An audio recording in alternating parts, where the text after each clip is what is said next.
My name is Michael Dayan. I'm the president of the Marlin Legacy Foundation, and I'd like to express my gratitude to all the individual short-term rental owners. And we are appreciative of every single dollar we receive, every donation we receive, whether it's $1 at a time. It's making a difference, and we just need folks to know that everything is impactful, and we appreciate it. I'm Chad Shemitis. I'm with the Marlin Legacy Foundation. I would like to encourage you to come join our program. It's hard to let people understand that this does not cost your business money. We've never heard of any property manager or individual say that it's impacted their business because of the added fee that they voluntarily add to it.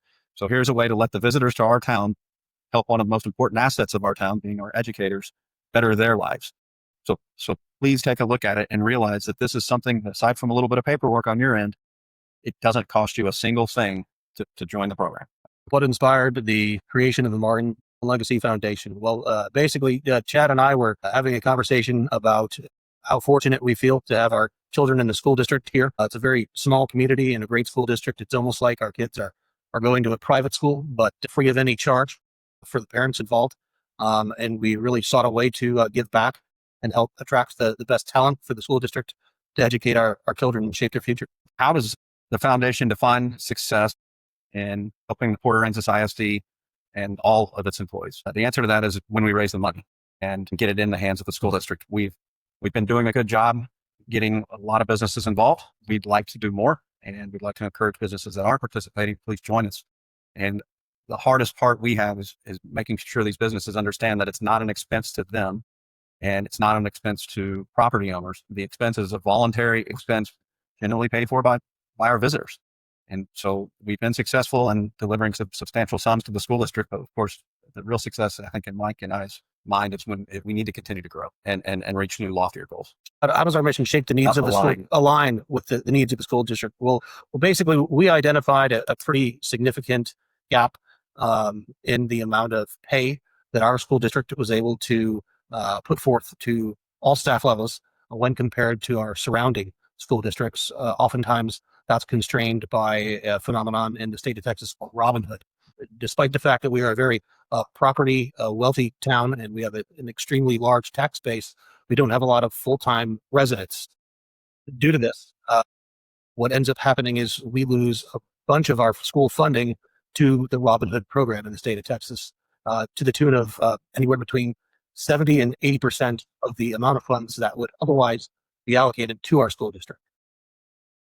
So given that, we wanted to find a way to legally contribute to the school in order to boost salaries of what the state defines as non-essential employees. But in doing so, that also gives the school a freer budget in order to take the funds that they had already allocated to all staff levels and provide stipends, which is essentially seen as a raise to the majority of the staff and educators. And with that, we can supplement their everyday paycheck to try to become more competitive with the surrounding school district in order to attract better staff and educators. What does supporting the teachers and educators mean to me personally? My grandmother was an educator. My mother was an educator.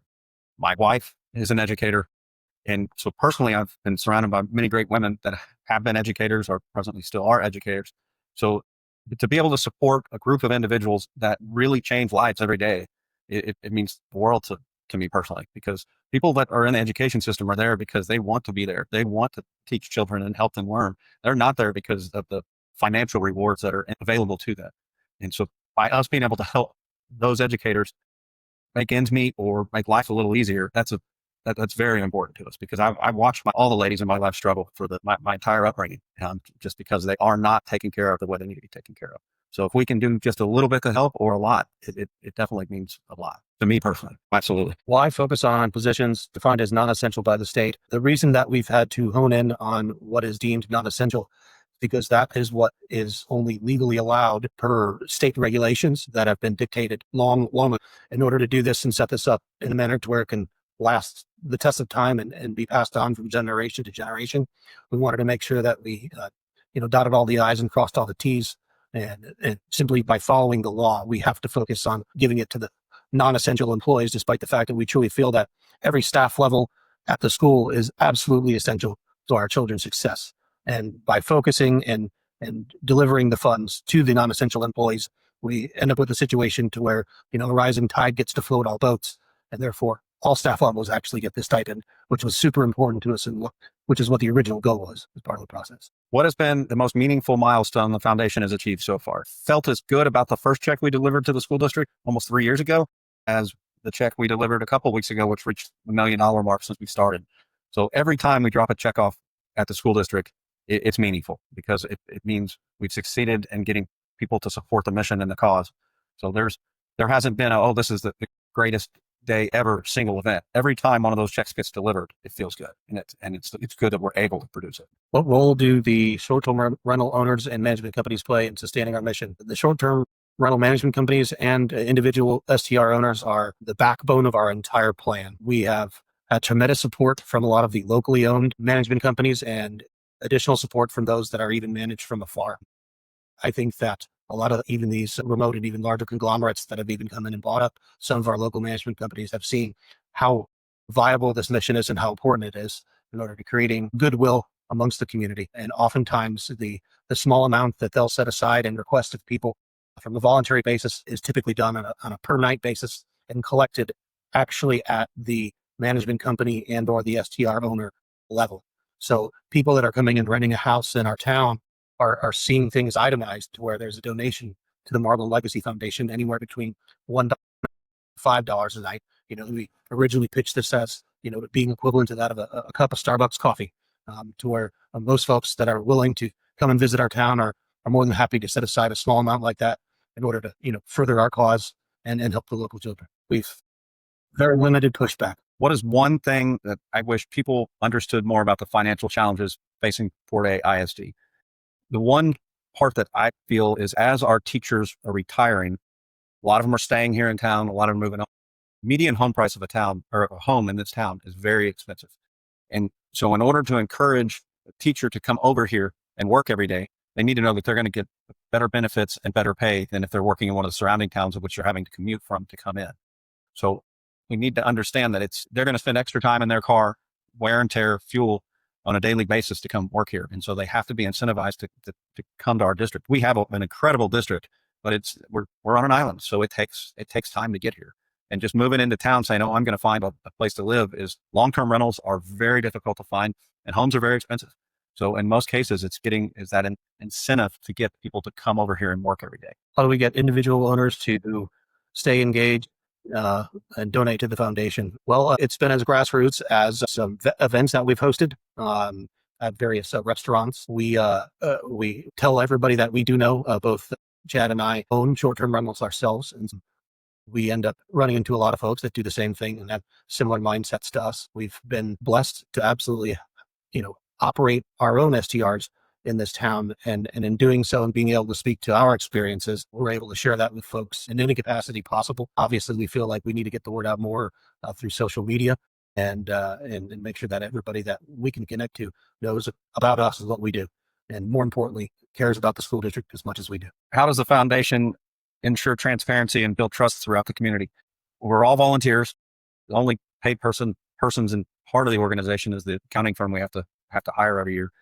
The people donating the money see and we report how much we're giving back to the school district.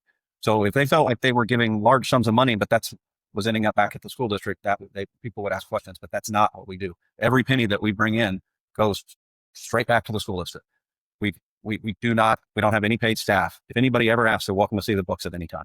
And we have to file state of Texas docs. We have to file IRS filings just like everybody else. And so it's all public. It's all welcome to the public if they want to see it. How has the foundation improved upon the lives of the educators and staff at PAISD?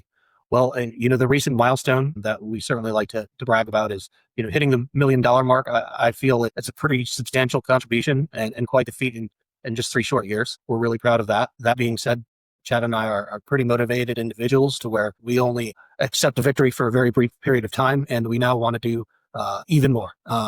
If we had it our way, we'd be doubling every year upon every year. Granted, we're geographically limited and limited by the number of STRs in town, but we feel that there's ample growth opportunity just with the folks that are here to really help us reach our targets. There's still a host of additional management companies that we are courting to bring into the fold, and in certain cases, bringing on maybe just 1 or 2 more could double the amount of donations that we receive on a yearly basis and would make a substantial difference to the lives of the Port Aransas educators. The checks that they receive, the stipends that they receive are just nothing but extreme gratitude for what they do every day, showing up at school at 6 a.m. and working till midnight, coaching at the baseball game, stopping at McDonald's and driving the school bus and not getting home until 1 or 2 in the morning. We just hope that the impact of the extra stipend is providing some cover for the tremendous efforts that they put forth on a regular basis. What feedback have we received from teachers about the importance of the additional funding?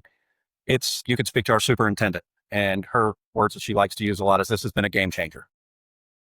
About once, sometimes 2 times a year, we'll get a bag of thank you notes from a whole lot of people over at the district. We know it's making an impact, but there's not a single person that I ever run into when I'm at a school event that isn't happy about what is happening, and they're all grateful. And so that's been the amazing part. But really, you can't go to a school board meeting or any place else where this is mentioned that you don't get incredible feedback from the superintendent all the way down to the first year teachers.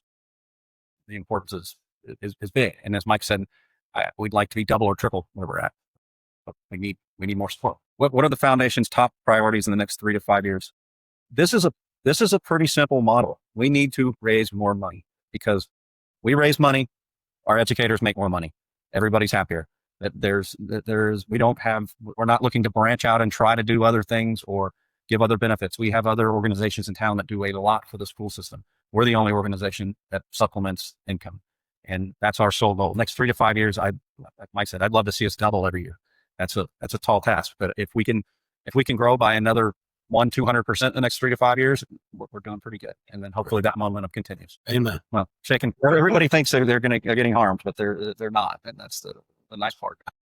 We're going to navigate. How are we going to navigate the foundation through the Robin Hood and the state's recapture? Well, quite frankly, by continuing to raise the funds that we've been raising.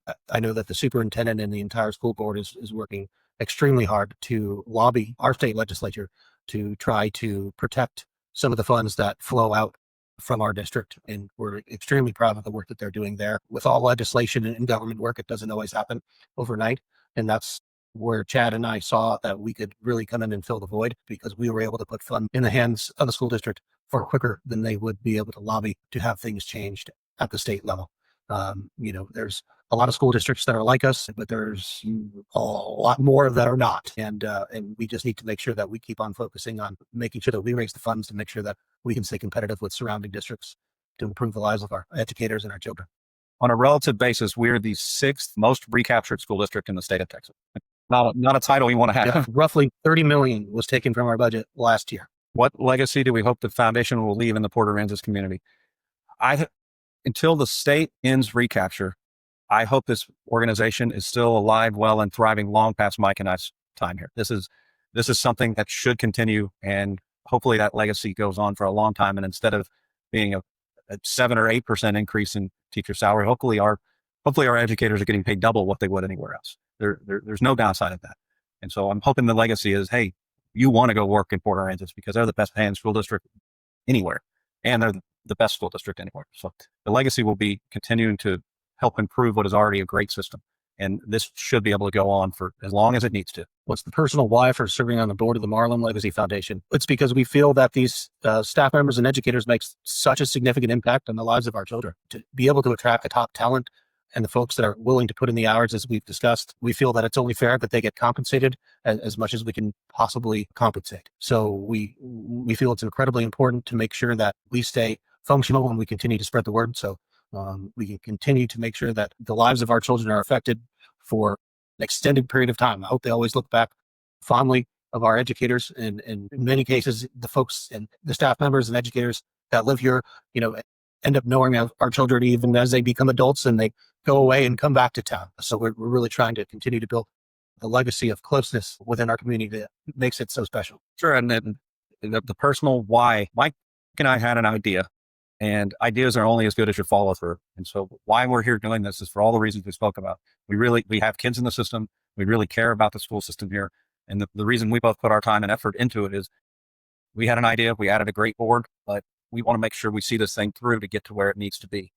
And I'll continue to give my time to this because it's working, and we want to continue to give our time to it. Sometimes even the best laid plans don't ever happen because people don't step up and actually get it done. An idea is real easy to come up with. Actually executing it is why we personally are here. So along with our other 5 board members, we've been able to keep this push going.